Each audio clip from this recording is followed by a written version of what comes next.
প্রবাসী ভোটারদের ভোট নেওয়া নিয়ে তো আলোচনা হয়েছে, সেটা কিভাবে ভোটার্স রেজিস্ট্রেশন হবে, ব্যালট পেপার কিভাবে যাবে, সেটা তো একটা প্রসেস থাকার কথা, নীতিমালা থাকার কথা। আপনার কি মনে হয় যে সেই নীতিমালা ফলো করা হচ্ছে, নাকি আপনার নীতিমালাই দেন নেই কোনো? আমরা নীতিমালা দিয়েছি, কিন্তু ফলো করা হচ্ছে বলে মনে করার কোনো কারণ নেই। আপনি এমনি কমনলি চিন্তা করেন যে একটা ঠিকানায় এত ব্যালট পেপার পাঠানোর কোনো কারণ নাই।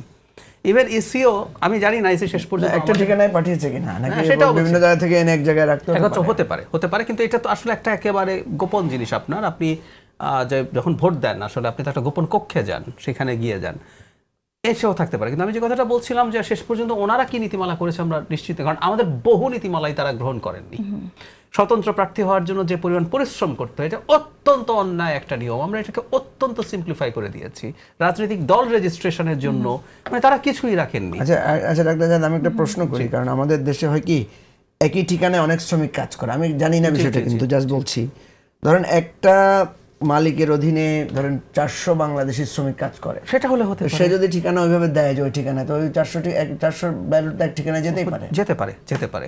কিন্তু আমি যে কথাটা বলছি ওটা পারে, কিন্তু ব্যালটের যেটা প্রবলেম, আপনি ব্যালট একত্রে নেয়া, আপনি এগুলো করতে পারেন না আসলে। এখন এটা বলতে পারেন আবার একই সাথে আমাদের ওই নাগরিক সেন্স আছে কিনা, যে আমরা তো ভোট তো আসলে একটা একেবারে গোপন ব্যাপার। আমি দেখলাম একজনকে আমি দেখলাম যে উনি ওই ব্যালট যে একটা ভিডিও করেছেন, ওই যে যেটা যে বিএনপির নামটা কেন এখানে থাকলো, তো এটা তো উনি ব্যালট শো করতে পারেন। হ্যাঁ, একদম। তো এগুলো আসলে আমাদের কতগুলো সিভিক সেন্সেরও প্রবলেম আছে। আর আপনি যে দলের কথা বলছেন তাদের মধ্যে এই ধরনের একত্রে থাকা, একসাথে করার প্রবণতা থাকতে পারে। তবে আমি একটা কথা একটু যোগ করি, মানে প্রবাসীদের ভোটাধিকার আসলে নিশ্চিত করা উচিত। আর সবার না, যেগুলো বলছেন এগুলো মূলত এই প্রবলেমগুলো দেশ ভুলে গেলাম, তারা মূলত পশ্চিমে যারা যান, মিডল ইস্টে আমাদের 1 কোটির মতো মানুষ আছে, এরা দেশের বাইরে আসলে এদের মাথায় কোনো চিন্তা নাই, এদের সে সক্ষমতা নাই, ওখানে নাগরিক হওয়া যায় না, গোটা যৌবন তারা ওখানে শেষ করেন, তাদের জীবন বলে কিছু থাকে না।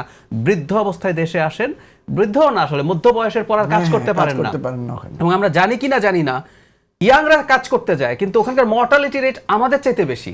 ইয়াং তো মরার কথা ছিল না, তার মানে এত খারাপ ভাবে কাজ করে। সো আমরা খুব সিরিয়াসলি চেয়েছি, এটা আমাদের অধিকার, এটা কিন্তু এট দ্য সেম টাইম আমরা জানি যেমন আমেরিকাতে আছে বা বিশ্বের অন্যান্য দেশে আছে পোস্টাল ব্যালট, এখন এটা যে ম্যানিপুলেটেড হয়, ঝুঁকিটা আছে যে প্রত্যেক কিছুরই তো একটা ম্যাল প্র্যাকটিস থাকবে, এই ধরে নিতে হবে এত পার্সেন্ট। কথা হচ্ছে যে প্রবাসীদের আমাদের অর্থনীতিতে যে অবদান, এবং আপনি আমাদের গ্রাম পর্যায়ে সার্ভে করে দেখবেন, আপনি যদি 20টা বিল্ডিং হিসাব করেন তাহলে দেখবেন যে 15টা বিল্ডিং অন্তত এই প্রবাসীদের টাকায় হয়েছে।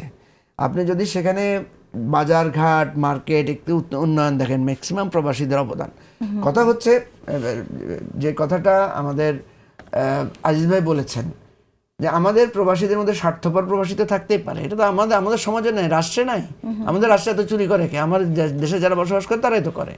সুতরাং মনে রাখতে হবে যে প্রবাসীদের অনেক কষ্ট, দুঃখ কষ্ট থেকেই তারা কিন্তু দেশ ছেড়ে যান।